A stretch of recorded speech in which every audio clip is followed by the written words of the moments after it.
Jésus, il a dit, je vous laisse la paix, je vous donne ma paix. Et là, c'est un cadeau.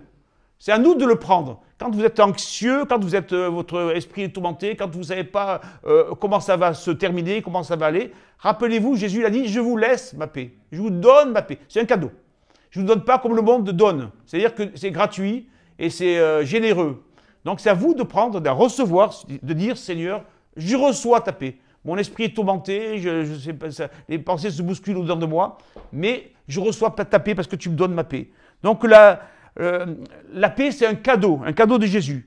Ensuite aussi, la paix, c'est une connaissance théologique, une connaissance de la parole de Jésus. Et je vais vous lire ce passage, cette parole merveilleuse de Jésus, dans l'évangile de Matthieu, chapitre 6, verset 25. C'est vraiment merveilleux. Matthieu 26, 25, où Jésus, il dit, « C'est pourquoi je vous dis, ne vous inquiétez pas pour votre vie, de ce que vous mangerez. » Alors voilà, ça c'est la base, nos besoins basiques. De ce que vous mangerez, ni pour votre corps de quoi vous serez vêtu. La vie n'est-elle pas plus que la nourriture, et le corps plus que le vêtement? Regardez bien ce qu'il dit. Regardez les oiseaux du ciel. Ils ne sèment ni ne moissonnent. Ils n'amassent rien dans des greniers, et votre Père céleste les nourrit. Ne valez-vous pas beaucoup plus qu'eux? Qui de vous, par ses inquiétudes, peut ajouter une seule coudée, c'est-à-dire 50 cm, à la durée de sa vie? Et pourquoi vous inquiétez au sujet du vêtement? Observez comment croissent les lys des champs, ils ne travaillent ni ne filent. Cependant, je vous dis que Salomon, même dans toute sa gloire, n'a pas été vécu comme l'un d'eux. Dieu revêt ainsi l'herbe des champs qui existe aujourd'hui et demain sera jetée au four. Ne vous vêtira-t-il pas à plus forte raison, gens de peu de foi?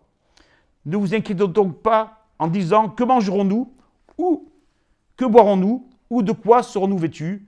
Car ceux-là, ce sont les païens qui le recherchent. Or, votre Père céleste sait que vous en avez besoin. Voilà, ça c'est une bonne connaissance théologique. Votre Père céleste sait que vous en avez besoin. Donc ne vous inquiétez pas parce qu'il va pourvoir, il s'occupe des oiseaux, il s'occupe de l'herbe des champs, il va s'occuper de vous parce que vous êtes ses enfants. Et il dit cette parole très importante qui est bien connue, « Cherchez premièrement son royaume et sa justice, et tout cela vous sera donné par-dessus.